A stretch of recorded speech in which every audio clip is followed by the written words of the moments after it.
ladies and gentlemen around the world, it's very good to have you on this webinar. Others may join in time. I'm Roddy Gow, the founder and chairman of the Asia Scotland Institute, and we're absolutely delighted to be doing this webinar on climate collaboration, accelerating net zero solutions in Asia and the European Union, and doing this jointly with 1RHT and ZRSE. The discussion that we're going to have over the next hour is going to feature insightful presentations and a thought-provoking panel discussion with experts who will delve into cross-sector collaborations, best practices for companies, and incentives needed to nurture decarbonisation efforts. I hope we're going to gain valuable insights into the outlook for 2024 and beyond, as well as actionable strategies for driving sustainable innovation. And I would just observe that in a year with so many elections taking place, the issue of climate collaboration, climate control, is very much on the agenda of parties competing in these elections for leadership roles. So it's a timely moment to be doing this.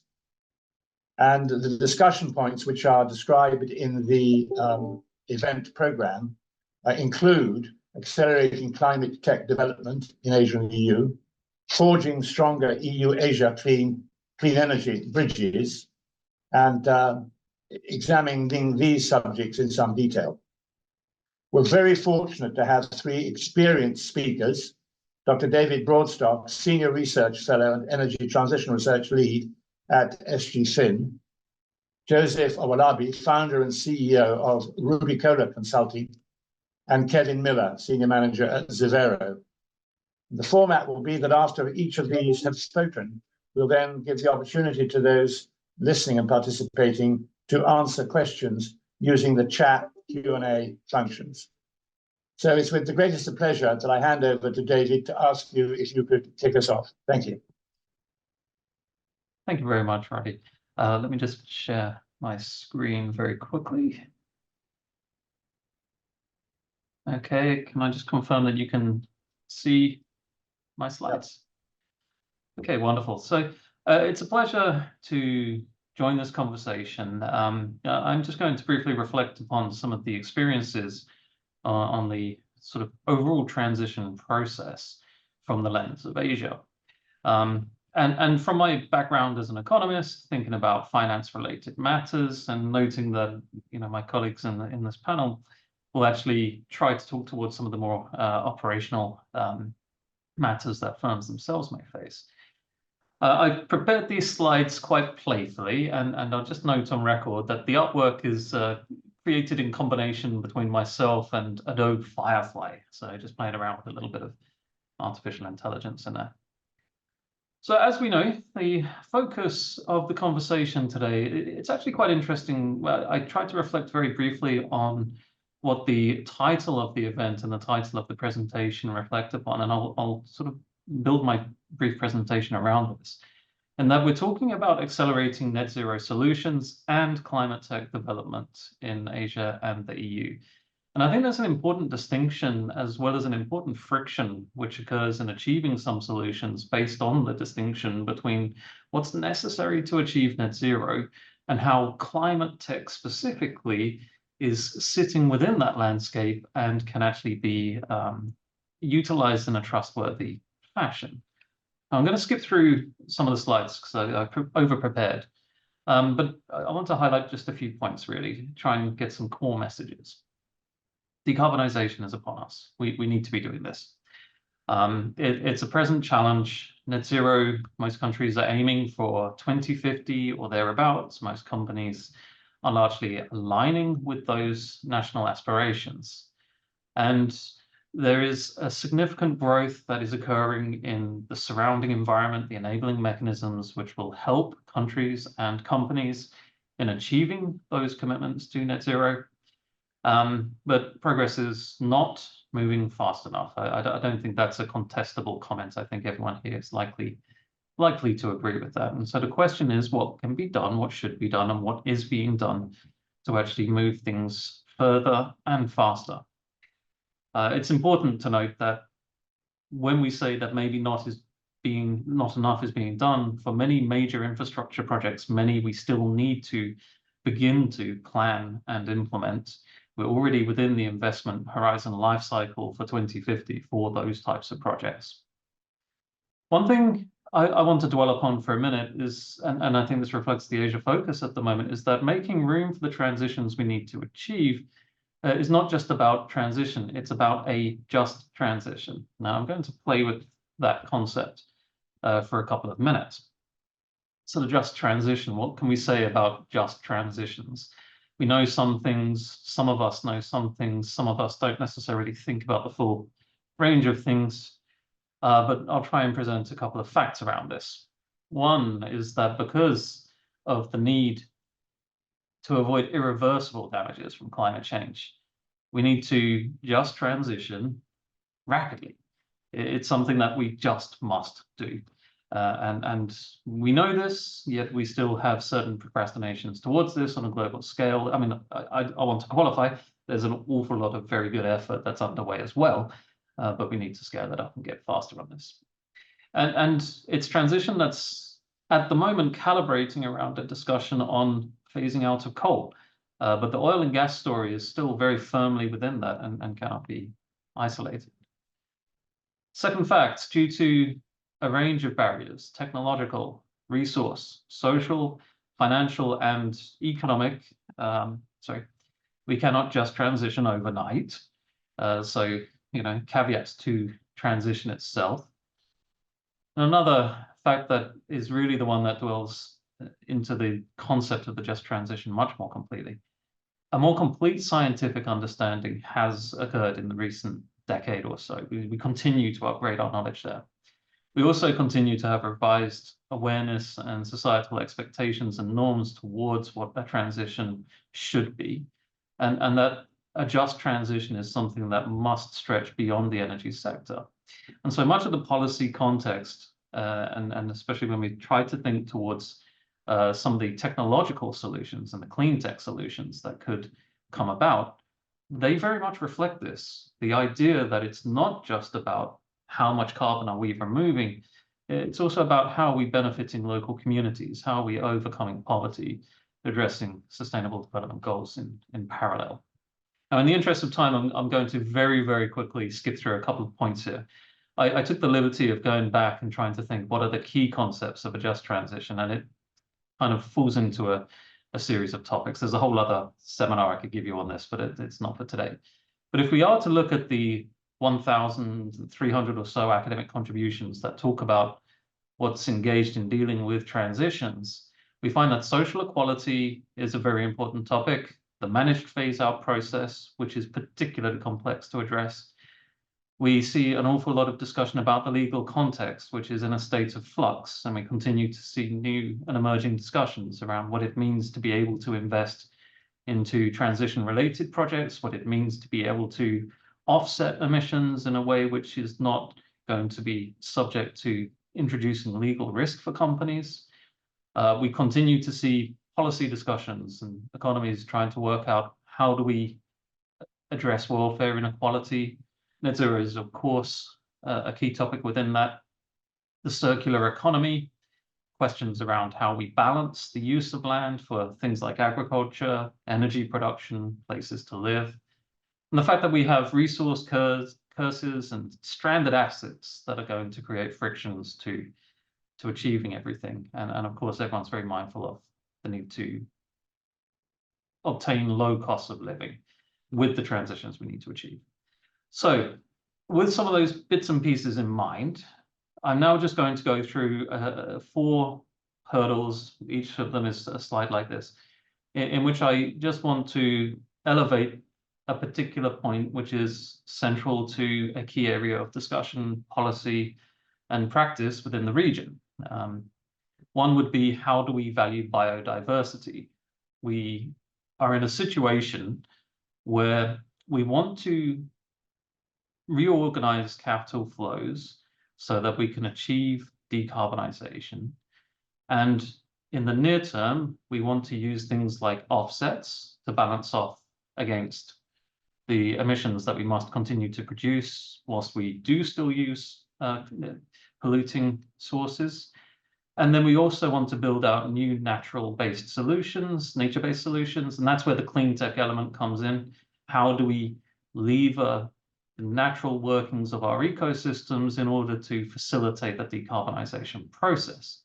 And central to all of that is, how do we value all of these things? We're still not at a point in which we can say we've got a firm handle, even on carbon pricing. But when we turn towards things like biodiversity, which are necessary to price if we're going to include these nature-based solutions, the clean tech, climate tech, that's an even more complicated proposition. And for things to really move forward, we need to be able to do that in a way which is uncontestable, that everybody can agree with the prices and the valuations which they see, but probably also has the ability to reflect regional differences in what the values could be, either because of geographic conditions or other reasons. There are constraints to the deployment of traditional low carbon technologies. Singapore is particularly burdened in that regard. We don't really have much space to deploy renewables, so we have to coordinate with our peers, and that coordination problem, our peers as in our neighbors, Indonesia, Malaysia, other countries within the region, that coordination is not straightforward. So besides the resource constraint problem, the land constraint problem, there's also other questions around, well, how do you actually integrate systems that have day-to-day operational requirements to facilitate the flow of energy, which will change due to increasing presence of things like renewable energies. It may introduce intermittencies, and they'll be regionally spread out. And you may want to do things like introduce batteries to help deal with this, but how do you actually deal with all of that together? Now, within the context of Europe, there's maybe one version of a solution to that. There's a bit more maturity in how the power system is connected. But within the context of Asia, the power system is not really connected. And questions around how to overcome those disconnections and promote clean energy technologies and marry up a bunch of systems which operate in very different ways on a day-to-day basis is a very legitimate problem. And with all of this, we need to rethink systems, not just built environments. We need to think more carefully around how we actually make use of resources, but above that, it's systems in general, economic systems, financial systems, legal systems, and then built environments. So I'm going to skip over the remaining slides generally, because I think there'll be, you can pause and watch on the video at a later point in time. But I'll close with two points. One is that in addition to this broad context, we're unfortunately being hit by a change in geopolitical conditions within the past 2 to 3 years that have localized a localized fashion to them, but global consequences coming with them. And these have spilled over into energy supply chains, and effectively we've seen shocks which have not reversed. And this has not necessarily created an air of confidence for coordination and collaboration. And that's something which needs to be kept in mind in moving forward. And there is a high cost to committing to an energy transition. And because of this, it's sometimes hard for people not to commit, especially if you're a developing economy. And within the Asia context, we have quite a wide divide. Singapore, quite wealthy, Indonesia and Malaysia still seeking to develop their wealth, and trying to have an aligned approach towards committing to a decarbonized economic and energy system that may come at some cost because we need to pay for externalities that we've been simply not paying for in the past. That can be a challenging problem as well.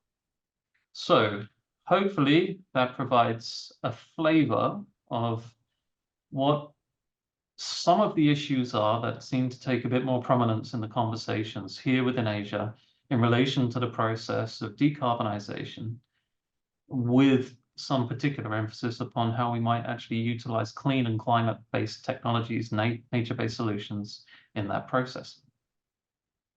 David, thank you. That's a very, very helpful and detailed overview, which positions this conversation extremely well. And I'm now going to ask Joseph to give his presentation and follow on from there. So David, thank you. And Joseph, over to you. Thank you. Thank you so much. It's a pleasure to be with you all today. I'll be looking at the lens from the tech innovation and collaboration for climate action in EU. So I'll touch on a few key points in terms of the trends we're seeing across the European Union. Some of that from regulation, but a lot of it being driven by innovation. To start with, I'll start with carbon accounting. So I'm an accountant, and so anything I want to start with should have some form of accounting. With so much attention on emissions, carbon dioxide is obviously one of the greenhouse gases that's been impacted and quoted in many academic papers. And so there's a lot of attention from a corporate side and finance in terms of how organizations do measure their impact on the environment. And so for the accounting and finance community, there's been so much interest around what digital tools and tech can help companies really measure and assess their impact on the environment. So we see that currently that market's about 15 billion globally, but that should grow to over 400% to excess of about 64 billion by 2030. So that's a combined annual growth rate of about 23%. And so that's huge trend, and across EU, not just in London, but places like France and Germany, where there's even government incentives to encourage innovation and startups in this area. Also, private equity and VC funds are also targeting innovation in the area of carbon software and carbon accounting. The second area that's closely related to that is what they call CCUS in terms of the acronym. It's carbon capture, utilization, and storage.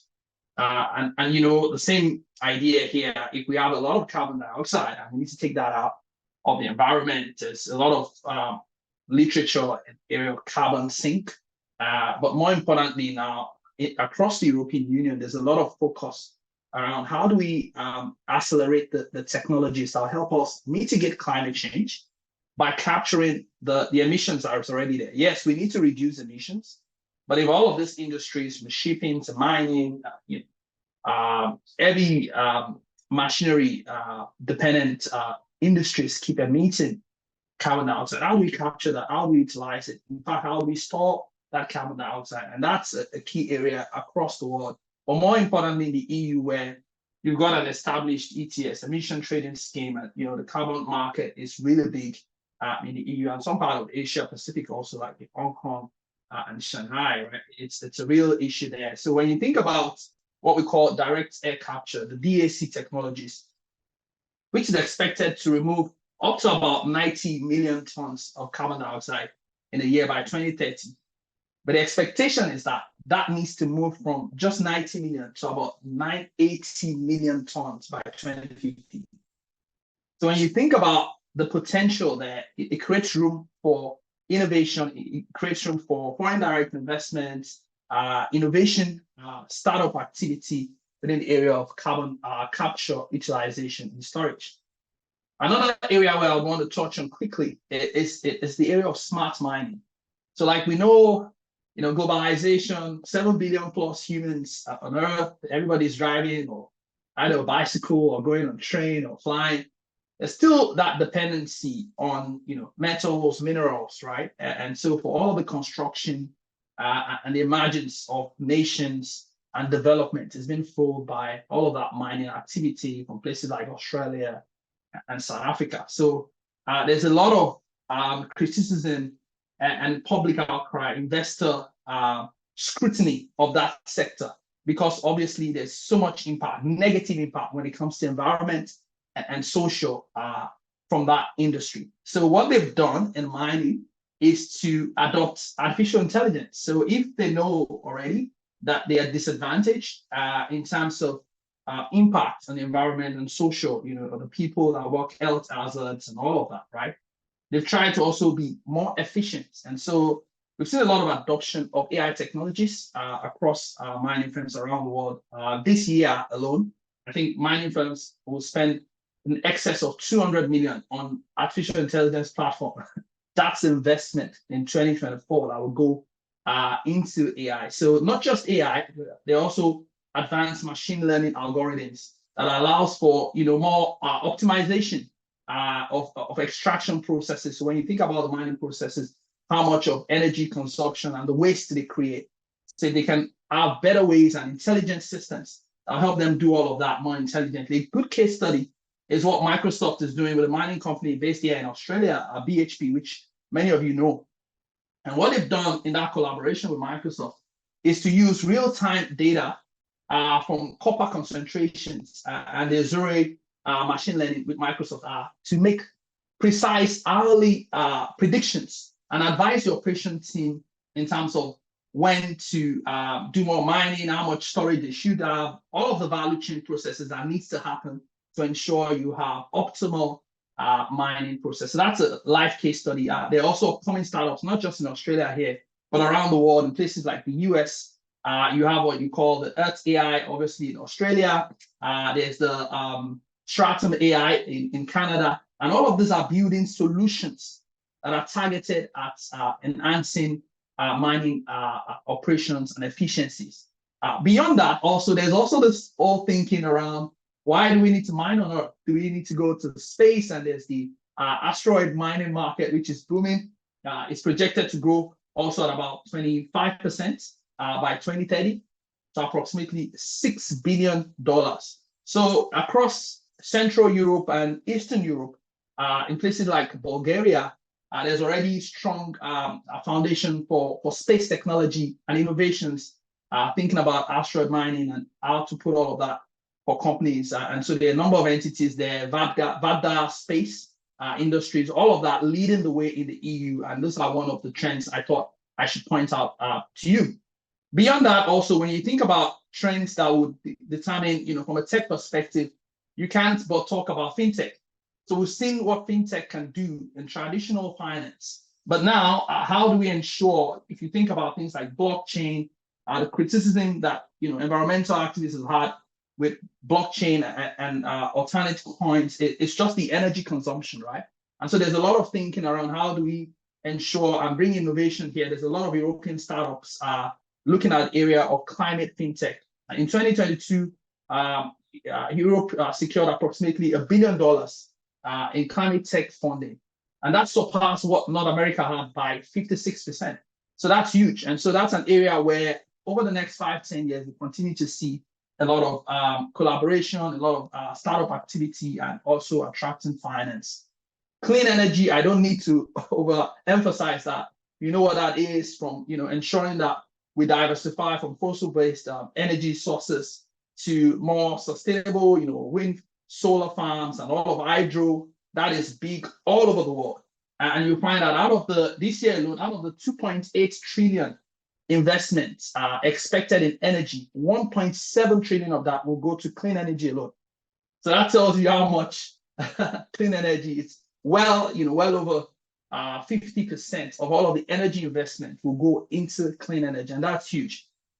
A critical area that I want to emphasize is battery development. Many of you have seen documentaries focusing on Congo, DRC Congo, and all of the conflicts and all of that there, and civil, social justice issues around how materials are important for our phone, and other companies from Amazon to Samsung and Apple have been indicted in terms of what they're doing and greenwashing around this area. So battery development is an area to look out for, because of course now we're still very much dependent on lithium-ion batteries, which is the predominant technology in portable electronics, in EVs, which is now well adopted across the EU. But that needs to be optimized for energy density, cost, and safety. So there's still a lot of improvement to be seen there. The European Commission launched calls for more battery research in 2021, totaling investment of about $160 million on the table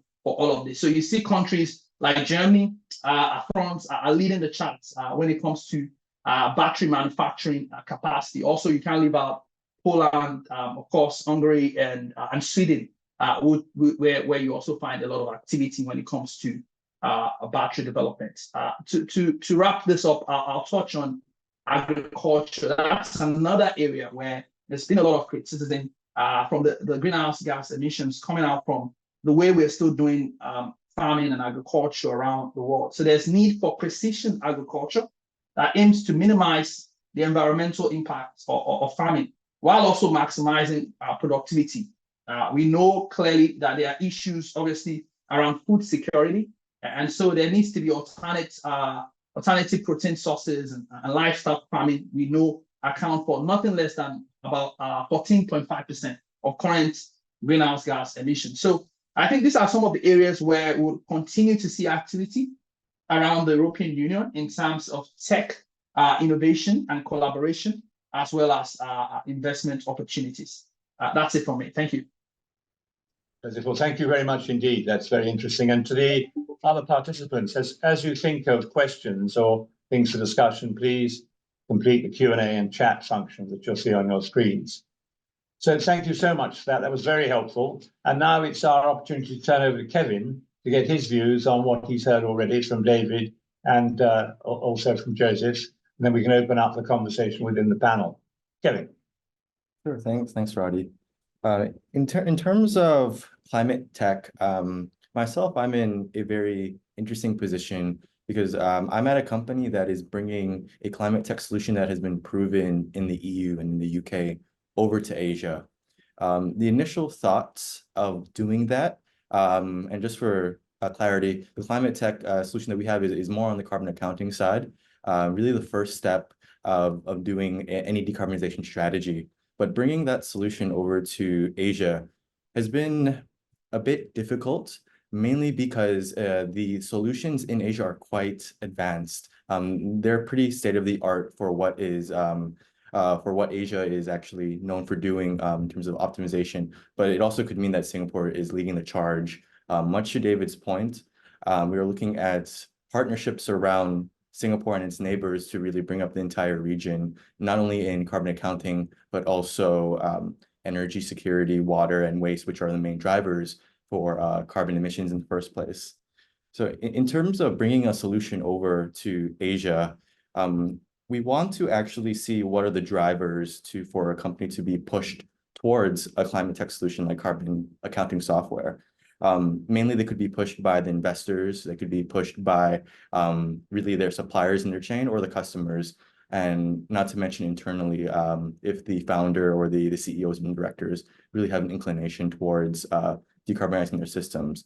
But usually what we see in Asia is that maybe the ambitious companies, the market leaders have already been on that journey for quite a while. So we want to capture maybe the companies that are not so convinced, or they just have some difficulty starting. And that's where climate tech really comes in, is to help them start that journey and really make the benefits well known.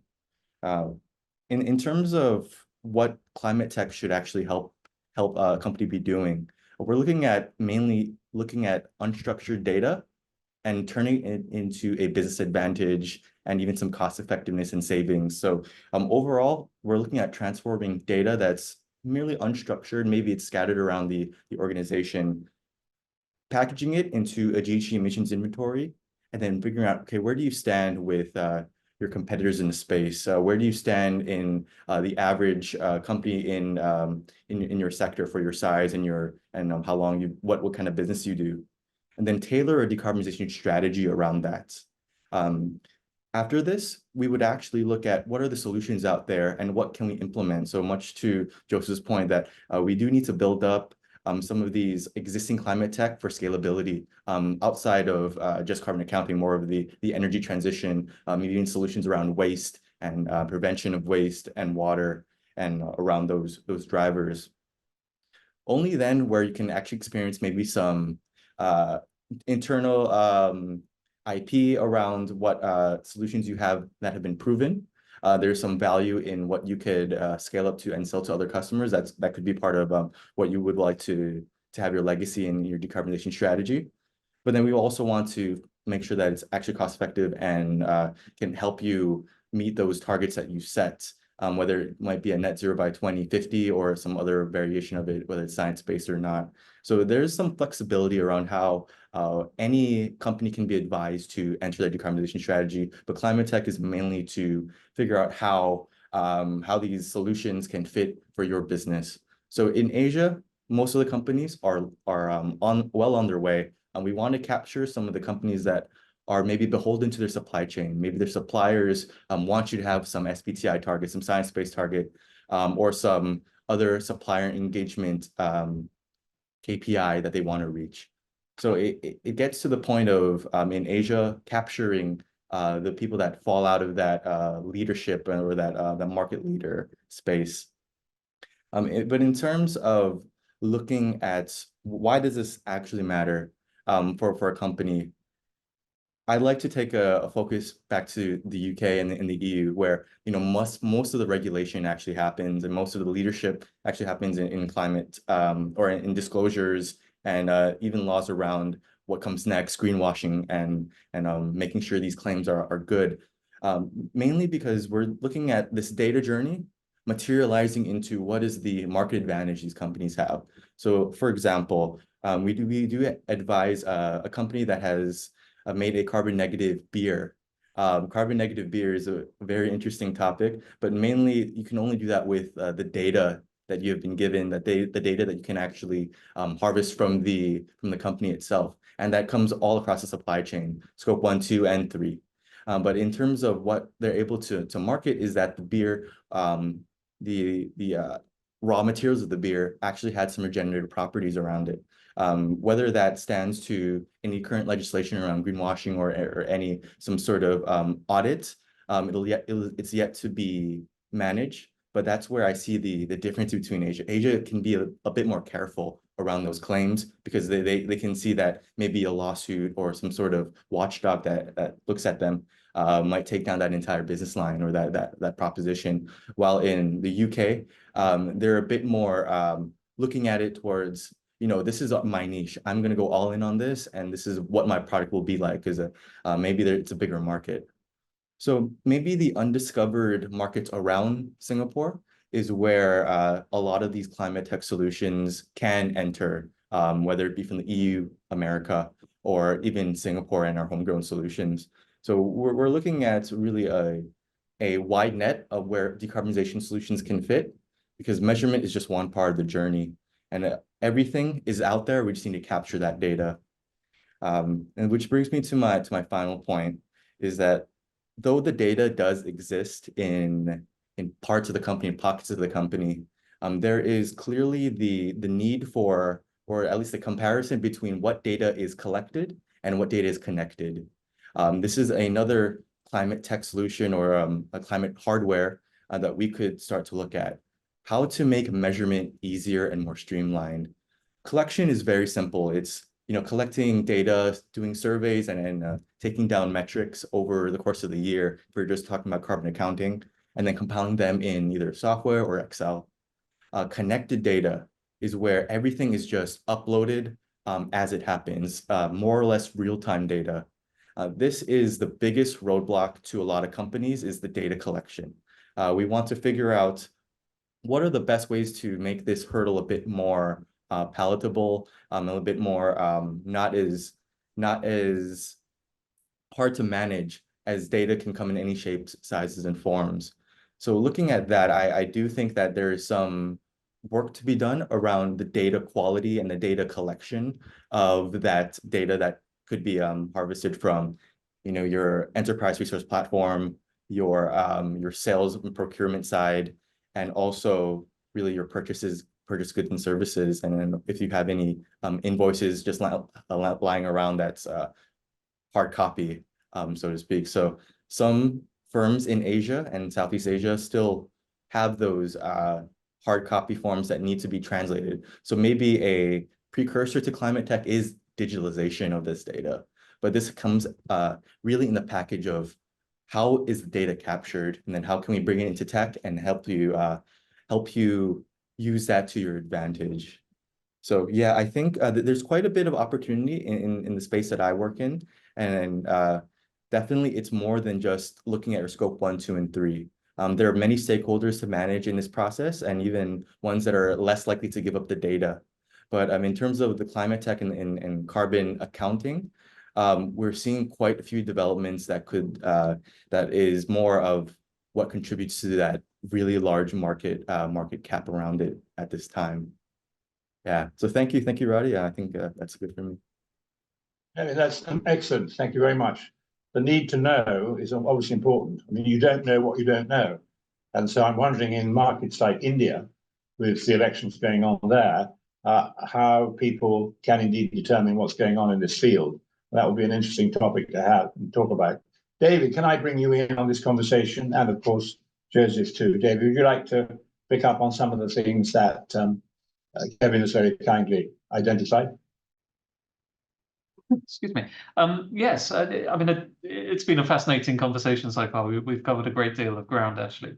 I was thinking, especially about what Kevin, you were noting there about the parallels and the differences in the advanced frameworks and the data capture process for sustainability related information. And I think Singapore is quite advanced relative to many other countries. And I learned just this morning that there should be an announcement within the next few days for a new grant scheme for SMEs in particular to adhere to the GRI principles of reporting to capture the scope 1, 2, and 3 emissions, and that they'll benefit from doing so.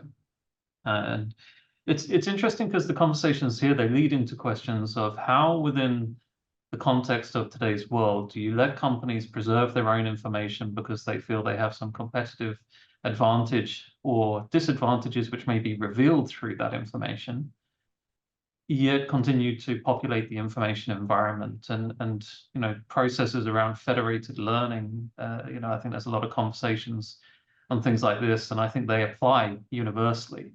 But if I try to bring this to a point, you know, what's interesting about this conversation is it feels like it's isolated into one particular context, and it's not always easy to see how it carries across. But actually, the SME community is the fabric of an economy, and it's something which exists whether your economy is rich or poor, and it doesn't have a geographic boundary. And the problems and the solutions all have the same basic requirements, that they need to be hyper cost effective and hyper efficient in use, so that they are something which will actually gain traction in adoption, and possibly the government needs to stand behind some of that process. And you know, Ruddy, you ask about India, it's the same fundamental issue.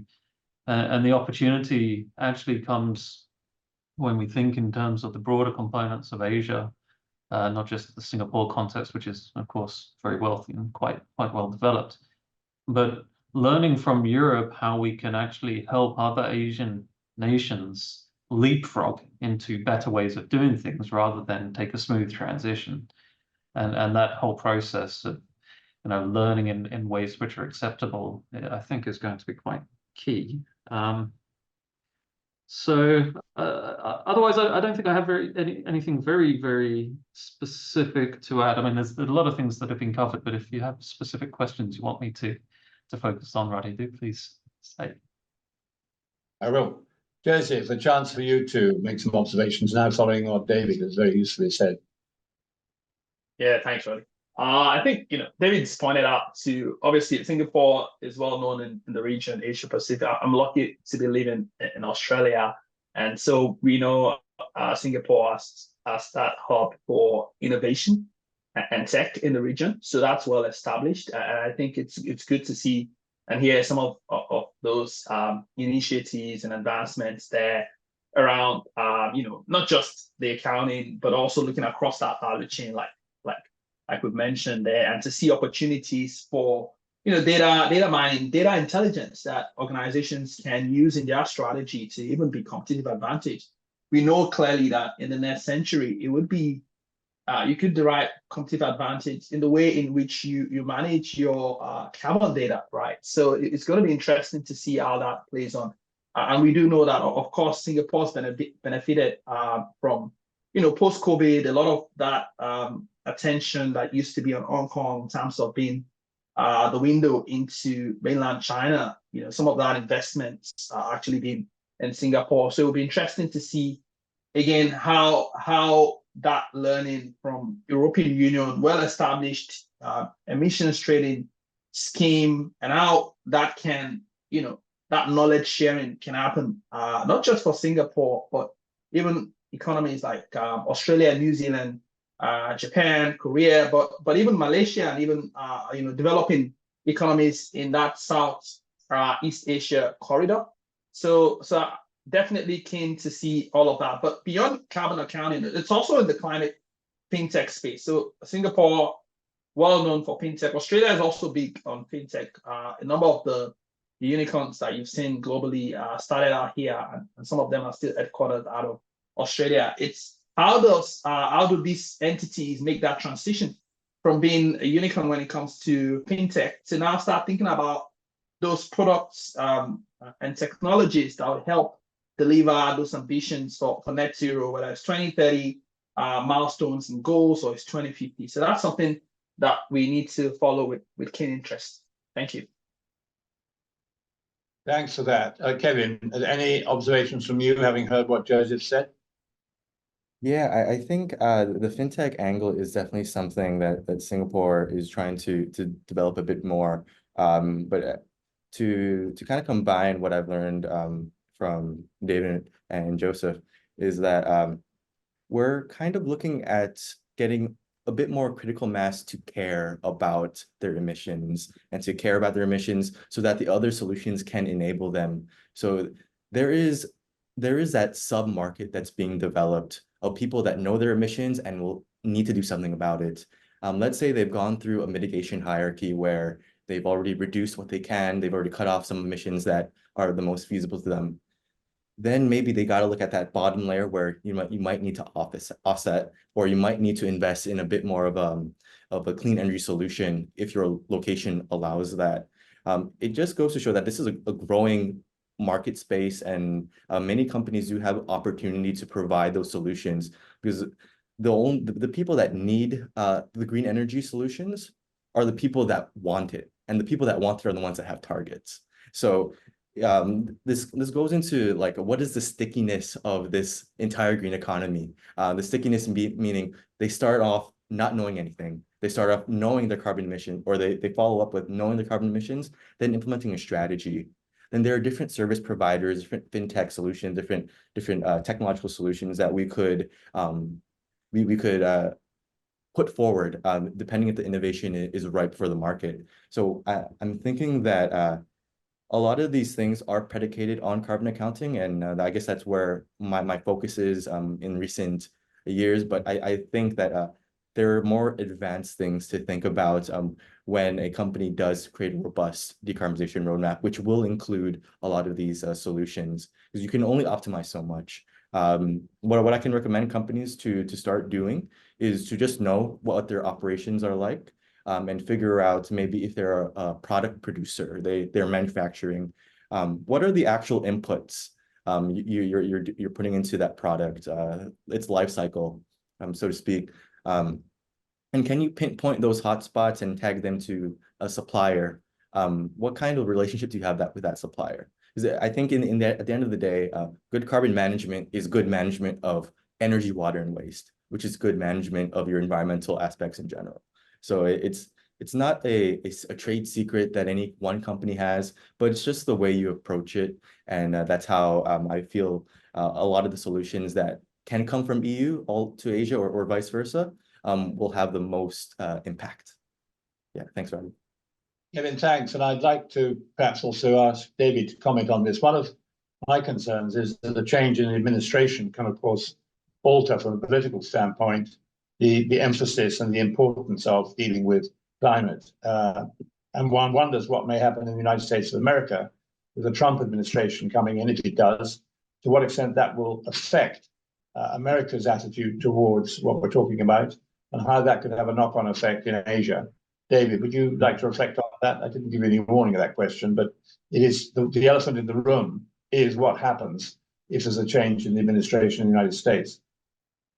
I mean, that's a very interesting question. So I won't claim to be a sort of political expert, and this sort of sits slightly sideways on things I focus upon. But what I've heard conversations about this. So I've been involved in certain conversations, and there's some interesting things which I hear. I haven't verified them, but I believe they're quite true.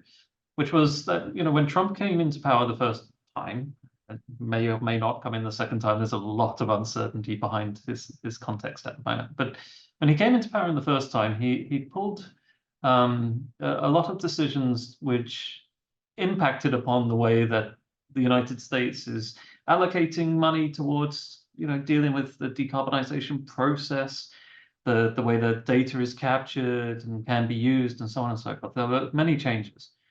And when the Biden administration came in, I understand that a key element of their work was to actually put in place the mechanisms that would not permit another government to be able to so quickly retract so many things related to environmental management. And so whilst there would certainly be a continued question mark around what might be the appetite and desire, now there would be an additional friction within the political system such that we may not see so much rolling back as quickly. There may still be the pressure. If Trump were to come back into power, he may want to try to change the trajectory of the policy, but he would find it harder to do so.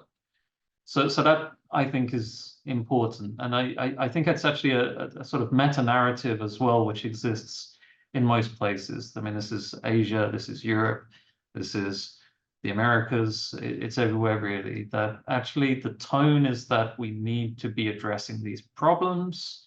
The appetite is there for addressing these problems, which is different from where we were a decade ago, but we're still struggling with the final hurdle. I was in a conversation just a little bit earlier, and I kind of reflected upon it this way. It's sort of, we now have no uncertainty. We know what we need to do. And we know that we don't even need the additional data to be doing much more in the right direction. The data would be great, but we don't really need it. But there's a little bit of a hurdle that we need to overcome to actually allow us to release ourselves, to allocate our time and resources towards making those more environmentally friendly economic choices. And were we to simply sleep and wake up a decade later and find that we were all doing the right thing, we would have no problem with that because we know it was the necessary thing to have done. But there's this journey in the middle which we're all reluctant to step into, and that's because of the balance between private interest versus social interest. So that's a complicated landscape. But otherwise, I don't think, even within Singapore, just yesterday, we put into place our new prime minister. And so this whole process of the most election year in history that we're facing around the world, fortunately, I think we're in a time where that's not going to destabilize progress. Thank you. Joseph, you sitting in Australia for this call, the issue of Australia, its coal and trade with China, as it impacts on what we're talking about. What is the current situation? Yeah, see, when it comes to politics and politicians, it's the same, right? All over the world. Just to add on to the last point there, definitely when there's a regime change, we saw that with Obama and Trump coming in and how he just did a 180 on the Paris Accord. You can't, it's a game of probabilities. You never know. In Australia, we had Scott Morrison, we got Albanese now. The attitude towards environmental issues has changed.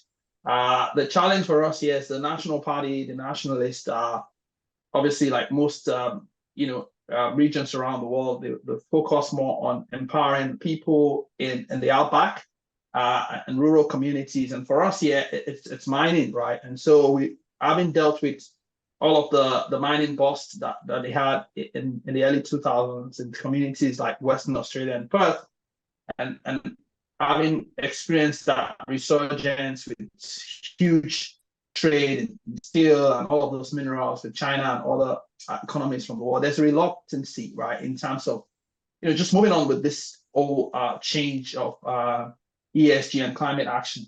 However, I still believe that that's where the civil community come in, young people, old alike, standing up and holding politicians to account. So if you take the US, if you go back to the US, even if President Trump returns, you find some states like California already have a plan they're working with, and different states have their own agenda. So I think that's where, as the citizens, we do have to hold the politicians at the municipality, local governments to account, at the states or provinces, where they can act, they can do something at the Congress or the Parliament, whatever it is. And that's where we need to play our part to ensure that politicians don't play tricks on us. Yeah, it's clear that there's a difference between federal and state level. But in many of these countries that we referred to, there is an old sort of heritage infrastructure based upon fossil fuels and the like, and a reluctance for political reasons to risk losing votes by trying to change to new technologies too quickly. David, we're getting close to the end of the session. I wonder if you'd like to give your thoughts. I'll go around each person just to round off on our conversation so far. Yeah, so I think the conversation that we've had today is it's highlighted that there's an awful lot of issues that we continue to need to address. But at the same time, I think what we learn is that we understand where the knowledge gaps are, we understand what the problems are, and we see advances in technologies and regulations and policies and conversations, the bilateral conversations that exist between places like Asia and Europe that have important parallels that we're able to draw upon. And that there's a shared spirit of needing to be able to actually continue to share both within the regions that we're within at the moment, but also slightly further afield. I mean, Australia, America, China, I mean, we're talking about many different jurisdictions towards shared problems. So, you know, I think the importance of the information environment is very clear, and the importance of co-aligned action between companies and governments is important. And I think one undertone that I would like to put across from my very specific perspective would be that perhaps we're in a position where within the near term, the next 5 years or so, slightly more government intervention might be warranted if we want to jump over those hurdles that we're struggling to get past. And that should be seen, if it occurs, as a temporary state of nature. Thank you. Kevin, your closing comments and reflections? Yeah, I think resonating with both David and Joseph, that we have to set up SMEs and other companies in the world for success. The governments do have to figure out what the correct infrastructure is. Like, for example, if it's a carbon market, if it's a carbon services hub, some sort of carbon decarbonization knowledge building that needs to happen in your particular region. We know that Singapore is not typically what Southeast Asia looks like. It is quite the pioneer in many aspects. But if private companies and the governments can pull together and create an environment that allows companies to embark on that decarbonization journey quite successfully, and that not just includes carbon accounting and baselining yourself, but also providing and incentivizing these new technologies that are proven to help decarbonize the economy. This is where I feel we're on the right track. To David's point, this government intervention might need to happen sooner or later, mainly because of, I guess the state of us, the state of humans might be a bit more hesitant to change. But if everyone is changing around us, you'll be the odd man out in your organization, and it is kind of like you're bullied into some action, but it's bullying for a good cause. So I feel that when we're looking at climate tech, whether it's from EU or Asia, we do want to be inclusive around our solutions and make sure that the infrastructure is there to help companies achieve their goals. Thanks, Roddy. Kevin, thanks. Those are very helpful observations. Joseph, over to you. You have, as it were, the last word before I close the webinar. Thanks. Two final thoughts from me, really. The first one, it's around transitioning. And that's what you talked about, you alluded to earlier, where, with all of these countries across Europe where so much investment has gone into fossil fuel dependent industry, it's going to be challenging for the country communities to transition, and governments, policymakers need to think about that when they set ambitious targets for 2030, 2050. In the accounting profession, which I'm a part of, we're going through this significant change. We've not had anything like this in 50 years. And we're just having a big change sweep across the entire world around how we think about sustainability reporting and its impact on financial disclosures. My thinking there is that we need to think about how we carry people along. The change management process needs to be robust and well thought out. Otherwise, there'll be significant challenges. And my final thought is there's a lot of opportunities. We've seen that already when it comes to thinking about climate tech and some of the collaborative initiatives around the world. It's now time for people to think about what role they want to play in this climate revolution. There'll be new industries, there'll be new intermediaries come up, and it would present opportunities for investments also. And so everybody all hands should be on deck. Thank you. Thank you, Joseph. Well, that's good, upbeat, optimistic talk for the future. I guess I would just reflect that with Russia's war in Ukraine, Russia trying to work its way around sanctions by selling oil to be refined in other places, it's, if you like, in a sense, it's extending the whole issue of transitioning from old to new, unfortunately. And as has been pointed out, similarly in Europe and in certain other parts of the world, politicians don't think often very long term. And so short-termism is not useful in affecting these transitions. But this has been, gentlemen, a very, very interesting discussion. At the Asia Scotland Institute, we are enormously grateful to you for your wise counsel and thoughts, each of the three of you. And I'm very grateful to 1RHT for having worked with us to make this possible. I would comment that on the 20th, that's on Monday, we have our next webinar, which will be looking, as I said, at the Indian elections. And you can be sure that the whole issue of climate and climate change and what we've been talking about will feature to a significant extent in that event. So to all of you from around different parts of the world, thank you so much for being up late or even later or early to participate. It's been a great event, and thank you so much for your input.